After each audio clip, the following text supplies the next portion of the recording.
Finally अब समुद्र घुम्यो, सबै घुम्यो। अब घुमेर चाहिँ सट्ट अब आइसक्रिम खाँदै हैन, आइसक्रिम खाँदै माछा खाने सल्लाह गर्दैछन् केटाहरूले।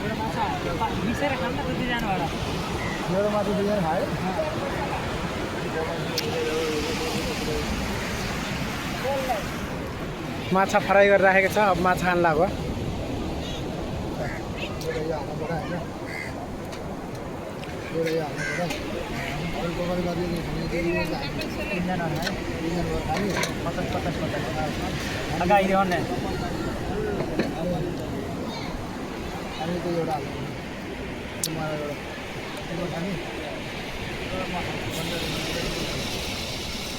एउटा माछा फ्राई भयो,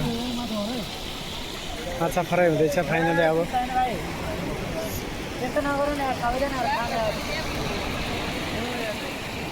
100 रुपियाँको माछा खाँदैछु, हेर्नुहोस्। तपाईँले पुरा गर्नु पर्दैन, 50 रुपियाँ हालिदिनु पर्दैन।